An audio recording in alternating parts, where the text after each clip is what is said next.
हर हर महादेव। ओम नमः शिवाय। सुषुम्ना अध्याय 4। मैं अपनी ये अध्याय शुरू करूं उससे पहले आप मेरी ये बातें गांठे बांध लो। हाँ, मैं आपको सिर्फ बताऊंगा, बाकी 2 मिनट ठहर करके मेरी बात पे आप स्वयं विचार करना, अपने अनुभव के द्वारा जितना हो सके उतना उसे नापने की प्रयास करना। ठीक है।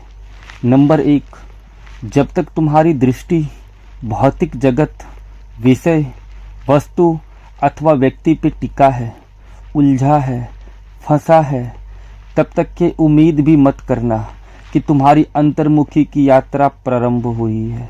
और जब तक व्यक्ति की अंतर्मुखी की यात्रा प्रारंभ ना हो तब तक साधन, साधना, ध्यान अथवा ध्येय के प्रति आंतरिक संशय, तर्क, भ्रम समाप्त नहीं हो सकती है। नंबर 2, तुम्हें ऐसा प्रतीत होता है कि दृष्टि दृश्य को देखती है, कान शब्द को सुनते हैं, जिह्वा स्वाद की अनुभव करती है। हाँ, अथवा कोई भी ज्ञान अथवा कर्म इंद्रियां किसी भौतिक दृश्य, विषय अथवा वस्तु को देखने अथवा भोगने की कार्य करती है, अनुभव करने की कार्य करती है। तो तुम यहाँ गलत हो।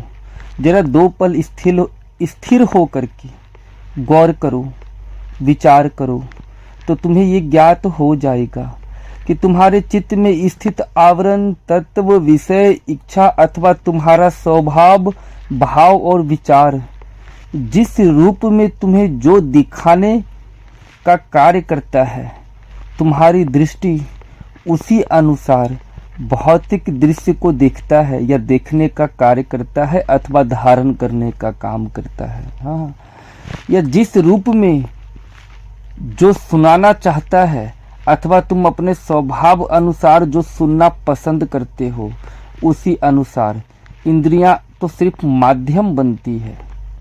कार्य तो तुम्हारे विषय, आवरण और तत्व करते हैं जो तुम्हारे चित्त में स्थित हैं। तो अब तुम मुझे ये बताओ कि आँख, नाक, कान, जिह्वा और त्वचा, ये जो 5 ज्ञान इंद्रियां हैं, ये किसके अनुसार कार्य करती है? तो जिसके अनुसार ये कार्य कर रही है, प्रधानता उसकी होगी या जो मात्र माध्यम है उसकी? ये तुम स्वयं विचार करना। हाँ।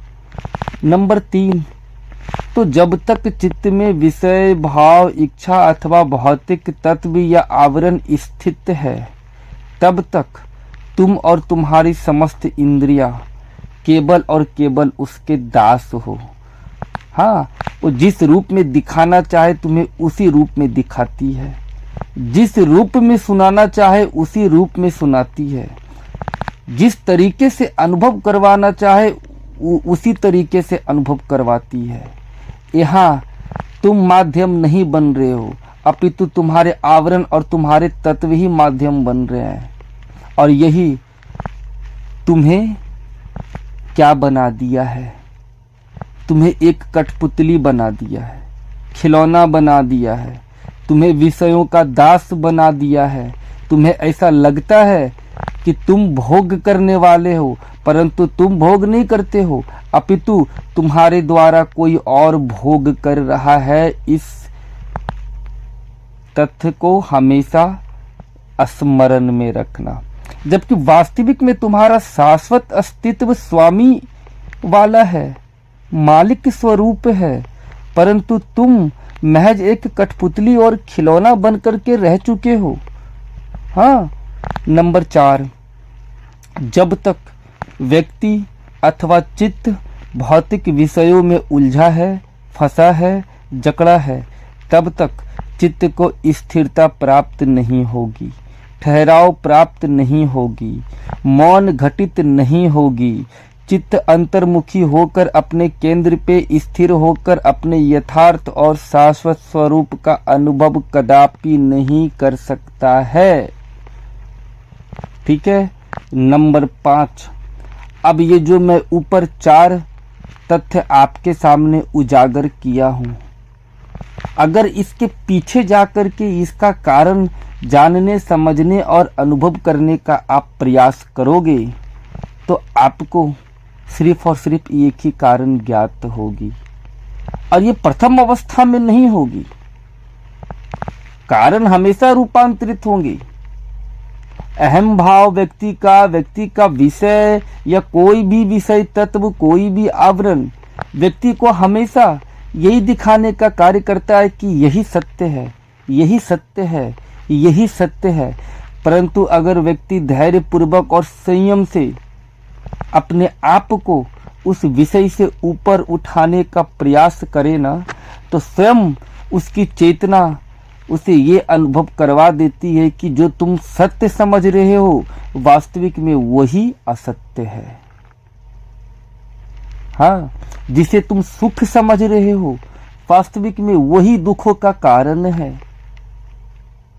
हाँ, तो यहाँ जब तक व्यक्ति किसी भी गुण, विषय, भाव, इच्छाएं, विचार अथवा आवरण में स्थित है, तब तक ना तो वो देखने का काम करता है, ना वो समझने का काम करता है, ना वो सुनने का काम करता है, ना वो अनुभव लेने का काम करता है, अपितु उसके माध्यम से ये सारे कार्य विषय भाव ही करते हैं।